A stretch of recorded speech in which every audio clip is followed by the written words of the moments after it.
Cette roue, il y a tout à l'intérieur. Il y a la batterie, le moteur, l'électronique. C'est un produit qui est unique en lui-même.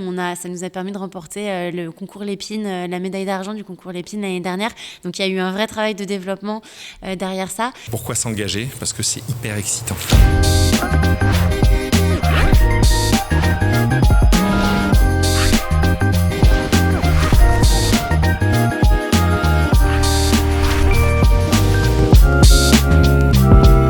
Bonjour à tous, bienvenue dans ce nouvel épisode de Pourquoi c'est cool la RSE. Aujourd'hui, on reçoit Marine Billis de Rebike. On est dans les locaux de Naissance, la marque de boisson qui nous reçoit bien gentiment. Bonjour Marine, merci d'avoir accepté notre invitation. Bonjour, merci de m'inviter. Alors pour commencer, est-ce que tu peux nous parler de Rebike ? Qu'est-ce qu'est Rebike ? Quelle est l'histoire de Rebike ? Alors Rebike, c'est une société qui commercialise des kits pour électrifier les vélos classiques. L'histoire, elle est un peu particulière parce que moi, au départ, je suis cofondatrice d'une société qui s'appelle T-Bike.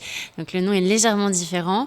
On commercialisait seulement un kit qui était une roue connectée, électrique, à placer à l'avant du vélo, à rattacher en Bluetooth à une application et qui permet en 5 minutes d'électrifier son vélo. Et il y a quelques semaines, on a annoncé l'union de T-Bike avec une autre société spécialisée dans les kits d'électrification qui s'appelle Abello, qui elle faisait des kits d'électrification aussi plus classiques. Depuis le 15 mai, le site Rebike est en ligne.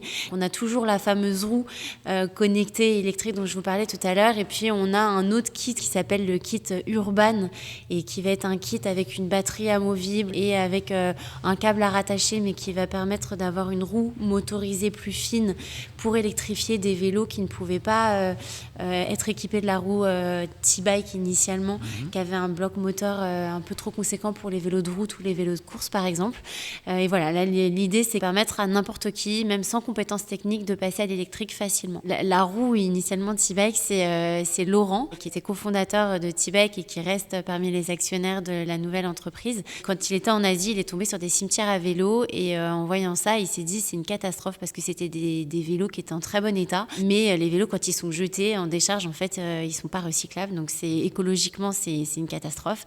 Et il s'est dit c'est pas possible, on peut trouver une solution pour leur donner une nouvelle vie. Et donc il a pensé pendant plus de 2 ans tout le développement de la roue. Alors maintenant, elle s'appelle Cosmopolite. Il en a fait un produit qu'il a décidé, quand elle a été prête, de vendre pour commencer en France. Et c'est là que je l'ai rejoint et que vraiment j'ai travaillé avec lui tout le positionnement de la marque, toute la partie plus communication parce que c'est ma spécialité. Et on a fondé T-Bike comme ça avant maintenant de fusionner avec Abello pour espérer conquérir des nouveaux marchés, notamment à l'étranger et en Europe avec Rebike. Est-ce que tu peux me raconter un peu ton parcours avant Rebike et d'où vient ton engagement et la volonté de créer une entreprise à impact ? Donc moi de base je suis une littéraire, j'ai fait Hippocagne et ensuite je suis entrée au CELSA qui est une grande école de communication. J'ai très vite senti moi quand j'étais en entreprise en tant que salariée que ça me convenait pas du tout et que j'avais besoin de plus de liberté et de faire les choses un peu plus comme j'avais envie de les faire. Donc j'ai repris mes études pendant 1 an via l'Éthique qui est une école qui est assez connue dans le digital et j'ai fait mon alternance chez Universal Music en tant que chef de projet digital junior et c'était ultra formateur. J'ai appris énormément de choses. J'ai pris la décision de partir de manière un peu brutale. J'ai posé ma démission et je me suis retrouvée un peu du jour au lendemain sans rien, mais je savais que moi de toute façon ce schéma-là et cette manière de fonctionner en entreprise me convenait pas du tout. Alors j'ai fait un voyage parce que j'adore voyager et je fais pas mal de vélo. J'avais pris mon vélo un jour, je me suis dit je veux à tout prix faire les îles Lofoten en Norvège parce que je voyais des photos magnifiques et j'ai embarqué mon vélo dans l'avion et j'ai parcouru les îles Lofoten en vélo. C'était un voyage incroyable et en fait j'avais beaucoup posté sur Instagram tout le détail de mon voyage et j'ai une amie à moi qui voyait mes stories et qui est aussi l'amie de la fille de Laurent qui à ce moment-là était en train de se dire ça y est je vais lancer mon projet en France et Laurent a dit à sa fille est-ce que t'as pas quelqu'un dans ton entourage qui fait de la communication et du coup ma copine a tout de suite pensé à moi parce qu'à ce moment-là j'étais sur mon vélo qu'elle savait que c'est ce que je faisais, de la communication digitale. Et j'ai rencontré Laurent et en fait, dès qu'il m'a parlé du projet, ça m'a tout de suite parler. C'était pas encore l'essor de l'électrique comme ça peut l'être maintenant. Ils voulaient pas juste sortir un truc un peu gadget parce qu'ils voyaient que ça fonctionnait bien, ça commençait à bien fonctionner en Asie ni quoi que ce soit. Il y avait une vraie mission derrière et il y avait un vrai objectif. Et il m'a tout de suite parlé de ce truc de reconditionner des vélos et former des personnes qui pourraient en avoir besoin pour se remettre un petit peu le pied à l'étrier dans le monde du travail. Et ça m'a vraiment beaucoup marqué parce que moi aussi personnellement, j'aime bien avoir un impact le plus positif possible sur tout ce qui m'entoure. Et j'ai vu la sincérité dans sa démarche et pas juste un truc business. Et c'est ma manière de fonctionner aussi. Donc ouais, j'étais super contente d'intégrer ce projet dès le départ. Est-ce que tu peux me parler des solutions T-Bike? Comment elles s'inscrivent dans une démarche de développement durable et quel est l'impact direct sur la réduction de l'empreinte carbone? C'est vraiment le principe même de ces kits-là, c'est de permettre de garder son vélo. On ne jette plus, on garde ce qu'on a déjà. C'est pareil, c'est pour ça que la roue Cosmopolite, elle a été pensée comme ça. On s'est dit, on va repartir de l'existant. Donc du vélo existant, on repart aussi du téléphone que maintenant tout le monde a.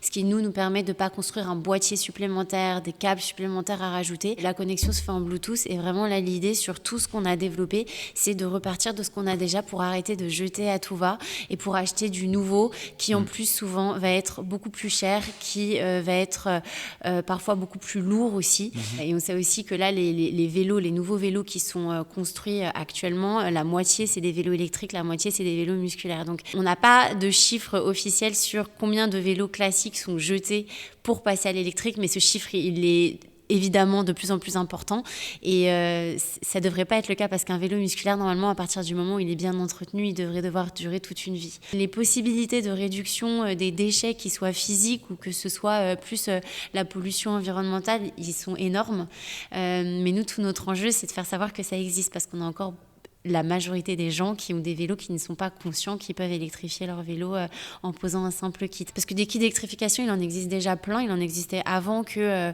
la marque Rebike ou T-Bike soit lancée. Ils sont très complexes. Compliqués. C'est vraiment pour des gens peut-être un petit peu geeks. Il y a plein de câbles à installer. Enfin, c'est pas du tout à la portée de n'importe qui.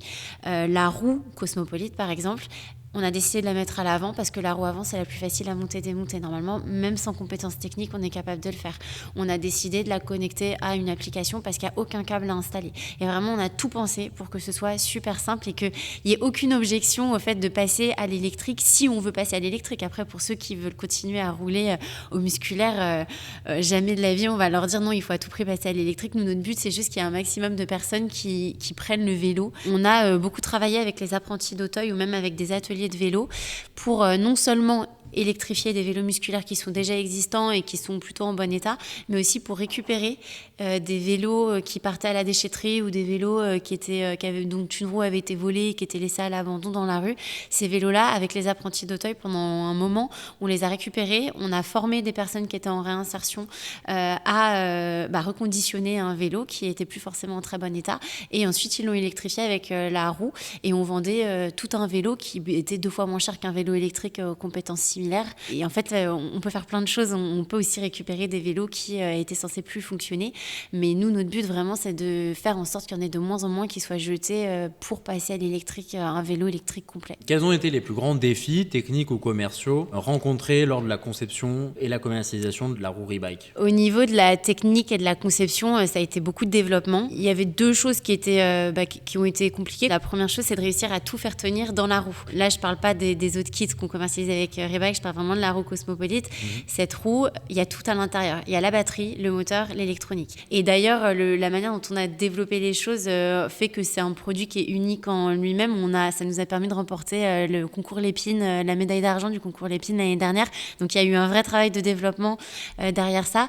Il y avait aussi quelque chose qui était important et qui est souvent une question que les gens nous posent, mais le fait de mettre le poids à l'avant, est-ce que c'est pas dangereux en termes d'équilibre? Et parce qu'on en avait pas mal qui avaient la référence du Solex il y a quelques années. Ça aussi, ça a été un énorme point de développement parce que bien évidemment, il était hors de question de commercialiser quelque chose qui puisse causer le quelconque problème de sécurité. Donc on a vraiment réparti les masses au sein du bloc moteur pour que ça n'impacte pas la maniabilité du guidon et que quand vous tournez d'un côté ou de l'autre, vous n'aurez jamais l'impression que vous risquez d'être déporté. Ça, c'était un gros élément aussi qui nous a demandé beaucoup de travail. Et après, d'un point de vue commercial, c'est vraiment de faire savoir que ça existe. On travaille de plus en plus avec des communautés de communes, par par exemple. Mais en fait, on se rend compte que même les spécialistes, les personnes qui sont en charge des mobilités dans les villes, dans les entreprises, ils ne savent pas que ça existe. La majorité ne savent pas que ça existe. Donc il y a un énorme enjeu de communication. Comment Rebike encourage une mobilité plus durable et accessible dans les zones urbaines et rurales? On propose de la location aussi, donc ça peut être une façon de tester sur du plus ou moins long terme les produits. Et puis après, nous, à l'échelle des villes, c'est ce que je disais tout à l'heure, on commence de plus en plus à travailler avec des communautés de communes qui, elles, ont accès à des subventions pour permettre à leurs administrés de se déplacer plus avec les mobilités douces.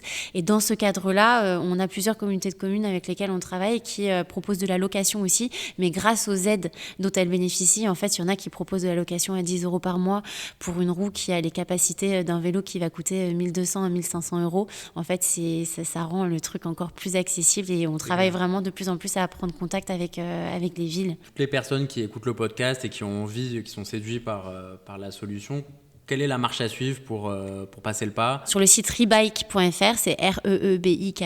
La personne qui va arriver sur le site, dès la page d'accueil, elle va avoir un bouton qui s'appelle « Quel kit pour mon vélo ?» Et elle va pouvoir répondre à quelques questions pour savoir, en fonction du vélo qu'elle a et en fonction aussi des types de déplacements, nous, ce qu'on lui recommande comme produit. Et après, il y a juste à passer commande sur le site. La roue, elle est homologuée, ce qui veut dire qu'elle est éligible aux subventions. Typiquement, sur Île-de-France, il y a une aide qui est d'un peu plus de 200 €, je crois. La roue Cosmopolite et le kit Urban, ils coûtent 650 €. Encore une fois, en termes de performance, c'est l'équivalent d'un vélo électrique qui va coûter plus de 1 000 €. Si en plus on arrive à y ajouter une aide, et même sans aide, ça reste super intéressant, avec une aide, voire parfois le forfait mobilité durable qui est mis en place par de plus en plus d'entreprises. On a des personnes qui se sont retrouvées avec une roue quasiment offerte.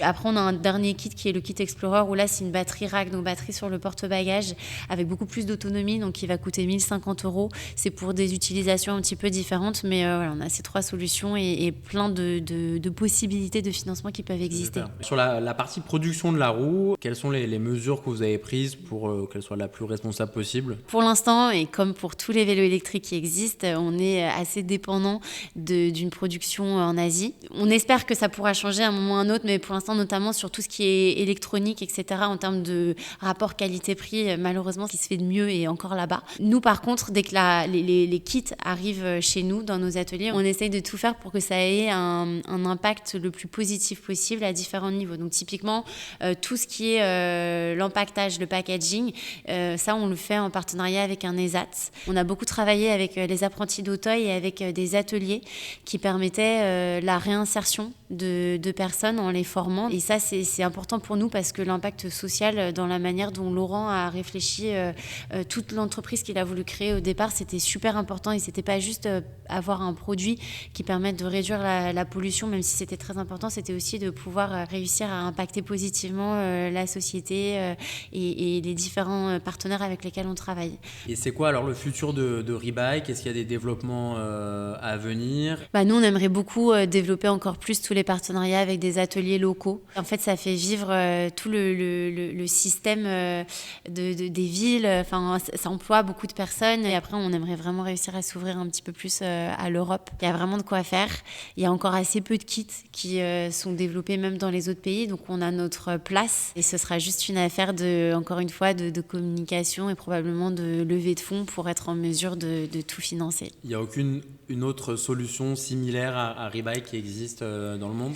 Si, il y en a. Alors, il y en a une qui s'appelle Switch, dont on voit beaucoup de publicité, mais ils sont en précommande depuis plus d'1 an, donc on ne sait pas trop où ils en sont. Sorti. En fait, la majorité d'autres kits qui existent, souvent, ils sont beaucoup plus complexes à installer. D'accord. Et nous, c'est vraiment la simplicité qui nous différencie de la quasi-totalité. Ouais. L'accessibilité, pour nous, c'était vraiment, aussi bien en termes de prix qu'en termes d'installation, qu'en termes d'utilisation, c'était vraiment notre maître mot et c'était l'objectif qu'on avait depuis le départ. On arrive à la fin de cette interview. Quel message, toi, t'aimerais transmettre aux auditeurs, au grand public en général? Dans le secteur de la mobilité, il y a plein de choses qui se créent, il y a plein d'entrepreneurs qui réfléchissent à des nouvelles manières d'inventer des nouvelles solutions qui vont matcher avec les besoins de chacun pour leur permettre de manière manière pratique, parfois fun, de se déplacer autrement. Donc, faut pas hésiter à se renseigner, à poser des questions et à tester. On valorise énormément sur notre site la possibilité de tester, que ce soit par la location, mais on a aussi des ambassadeurs, donc c'est des clients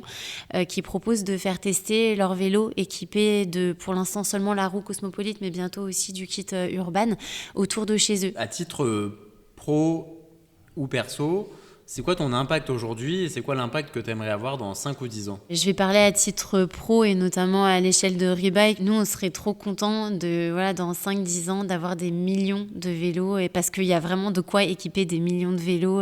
On a 50% des Français qui ont un vélo musculaire chez eux, donc il y a vraiment de quoi faire. On serait trop contents de se dire qu'on a des millions de personnes qui roulent avec nos kits. Ça voudrait dire qu'on aurait des millions de vélos qui n'auront pas été jetés et qui n'auront pas généré une pollution qui n'est pas récupérable. Et ça voudrait dire aussi que sur ces millions, il y en aurait des milliers, peut-être des millions aussi, qui auraient mis un peu de côté la voiture et qui auraient participé à leur échelle à réduire un petit peu toute la pollution qui est générée par la voiture aussi. Et on serait trop heureux de pouvoir avoir ces chiffres dans 5-10 ans. Je pense que c'est complètement faisable. Et peut-être de revenir dans votre émission pour vous annoncer ce genre de chiffres ultra croissants qui serait une super nouvelle pour la planète. Dernière question, notre question préférée. Marine, pourquoi c'est cool la RSE? Alors, c'est cool la RSE parce que c'est une manière, en tout cas chez Rebike, nous on s'éclate tous les jours, on développe un produit qui permet d'avoir un impact sociétal, environnemental. On a des retours qui sont ultra cool de gens qui sont trop contents d'avoir gardé leur vélo, parfois d'être remontés à vélo. Et puis on développe des produits qui sont super innovants où à chaque fois on a un peu un effet waouh quand les gens l'utilisent parce qu'ils s'attendent pas du tout à ce type de performance et même à se dire qu'en changeant juste une roue, on peut rendre son vélo électrique. Donc, il y a tout ce côté innovant, nouveaux produits, nouveaux usages qui est super cool à mettre en place. Nous, en tout cas, on s'éclate et on espère on sait en tout cas que les gens qui utilisent nos produits s'éclatent aussi quand ils sont sur leur vélo. Donc, pour l'instant, tout est plutôt cool. Merci beaucoup, Marine. Merci à vous.